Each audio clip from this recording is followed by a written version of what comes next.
testing na naman, paikot-ikot. Nasa 898 kilometers na. So almost 900 kilometers na. So yun. Salamat sa mga nagko-comment, nagla-like, sa subscribe. Biglang nagulat na lang ako, dumami na kayo bigla eh. Tsaka sa mga nagtatanong, para at least meron tayong content para sa sagot, diba? Para mas lumagana pa. So ayun, ikot-ikot lang ulit. Ang daming ang daming nagtatanong kung pwede ba yung sasakyan nila, yung regenerative braking. So pinag-iisipan ko kung paano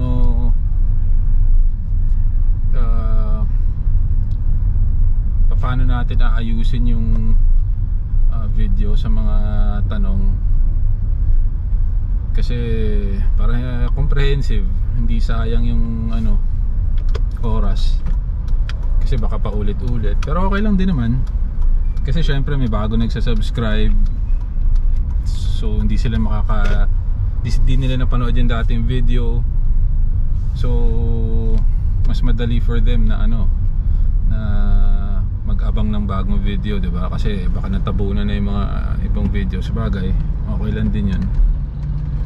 So sagutin natin yung isang nagtanong sa Fortuner niya, sa Patrol, kung pwede ba yon. Ang short answer syempre yes, kasi yan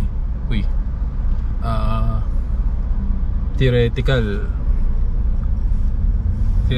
ang tanong na yan, dahil wala pa nakagawa sa pagkakaalam ko. So ang sagot dyan yes, pero ganito yan. Ang coefficient of drag ng mga SUV medyo mataas. So expect mo na yung range na makukuha mo medyo mababa para sa SUV. In comparison, ito specific na kotse na to, 2012 na Elantra, nung time niya maganda na yung na to, coefficient of drag na 0.28. Kaya malaking tulong yun sa range. Diba pag nag-video ko lagi ako sinisinop, nakakasalita siguro. So anyway, yun nga, kung may Patrol ka o Fortuner, kukontrahin mo sa additional battery on, pero baka ma-disappoint ka lang. I'm not saying na wag gawin, pero manage mo yung expectation mo, kasi baka inaasahan mo same range ng kunyari magaan-gaan na auto, syempre hindi. So yun, pwede kung sa pwede. So kung ang plano mong gamitin na electric motor, Hyper 9 din, baka ma-disappoint ka din, kasi medyo mabigat-bigat yung auto. Fortuner siguro hindi masyado, pero yung Patrol medyo, tingin ko okay sa Fortuner, pero parang feeling ko bitin pa rin, tansya lang. Kaya hindi ako magpo-push through kung Fortuner, unless na may higher voltage na motor. May natin yung mga usual na ginagamit. Actually sa mga Nissan Leaf, tingin ko yung mga bago na, mga 2018, medyo malakas-lakas na yun kumpara mo sa dating Nissan Leaf na tama, sa mga Nissan Leaf dati na hindi pa ganun kalalakas. Yan, baka pwede. Marami ka mahanap na surplus, used na Nissan Leaf siguro sa US, kung may ka dun. Kaya pwede yung Nissan Leaf na motor. Tsaka meron siyang single speed, so pwede mo nang itapon yung transmission mo, o automatic man yung auto mo. So bili ka ng Nissan Leaf na surplus with Single speed tranny, tapos meron pa siyang shift lock, so hindi mo na rin kailangan ng handbrake dun. Tapos kit na siyang mabibili hanggang sa pedal, so pwede yun. At least yun, less ang effort mo kasi wala ka ng fabrication sa mga transmission adapters. Siguro ang magiging issue mo na lang yung mulan. Magiging issue mo na lang dun yung axle, yung splines nun baka hindi swak dun sa ano mo, sa mga hub ng gulong mo. So yun. Tapos yung next na magiging issue dyan, pag higher voltage yung electric motor, so magsisiris ka ulit ng additional na battery para abutin mo yung voltage na yun. Kaya isa rin sa reason kung bakit ito yung match ng motor at battery ko, kasi 100 volts yung motor, tapos sakto naman kaya kong abutin yung 100 volts, mababa lang gamit yung EVE LF280K na battery. So yun, ang kailangan mo tingnan yun. Hanapin mo yung baterya base dun sa voltage na kailangan ng motor. Yun yung pinaka basic sa conversion. So pagka bumili ka ng motor tapos wala kang kamatch na baterya, medyo mahirapan ka nun. Just in case na walang available na battery na magmamatch doon. Kunwari 280 LF280K din gagamitin mo, tapos kailangan mo ng 200 volts, diba? Medyo sobrang bigat nun. Yun yung ibig sabihin na hindi magmamatch.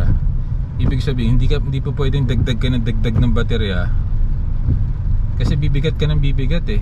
Baka hindi na feasible yun sa sasakyan, masyado na mabigat, diba? Ngayon ako, nakaano lang ako. Actually merong kaya pa to ng 144. May Hyper 9 na 144 volts eh. So plus isa pang yun, set ng battery box na so tatlo, so longer range yun. Pero saan mo ilalagay, diba? Yun yung nun eh, saan mo ilalagay yung baterya?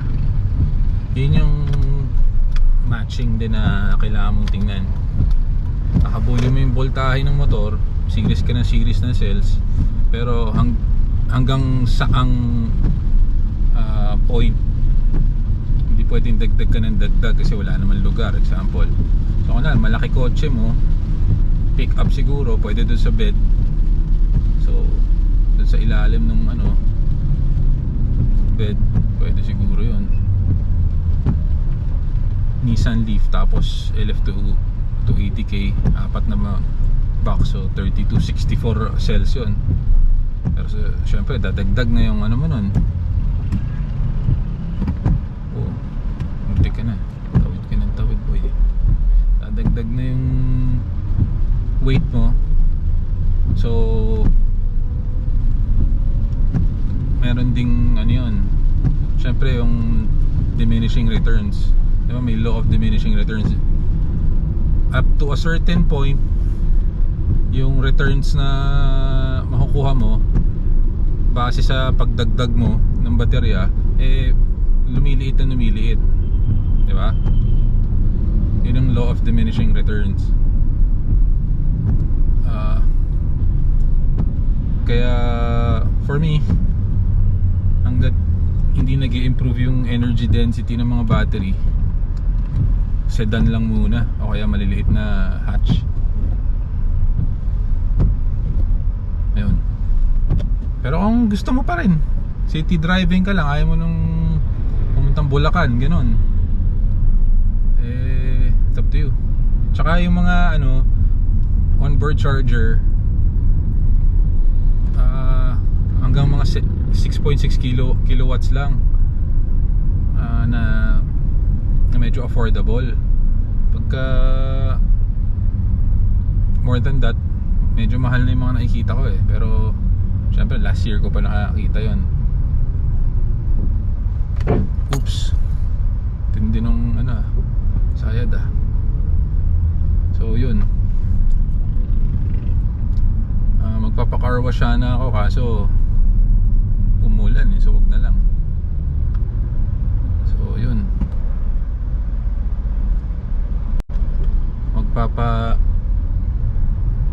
parang gusto ko buksan yung hood, buksan lahat, papakita sa inyo eh, kasi umulan eh. So check ko na lang kung magagawa ko today yun. Kasi parang gusto kong mapakita yung current status ng build eh. Kasi nakabit ko na yung kita niyo upuan. Nakabit ko na yung upuan lahat except yung mga cover dito. Cover sa hindi ko pa nakabit kasi baka may baguhin pa eh. So actually yung may konting relay pa ako hindi kinabit eh. Tinatamad kasi ko eh. Kasi tetest pa yun, gano'n. Relay about yun. Kunyari full yung battery, hindi ka papayagan mag-regen. Yun lang naman. So ako pwede mo namang hindi i-charge full para naka-on lagi regen mo. Pero syempre delikado yun, sisira battery mo eh. Pero yun, siguro one of these days papasok yung relay na yun dito. Yun lang muna.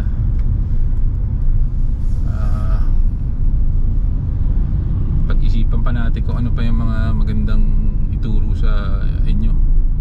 Maraming salamat ulit sa mga nag-subscribe at sumusuporta.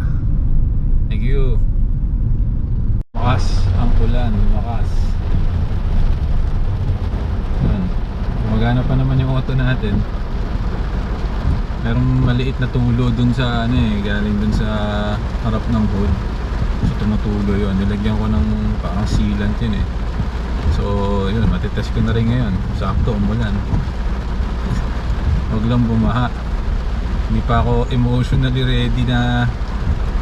Actually nadaan ko na sa konting baha, pero hindi ko pa kaya emotionally ang baha.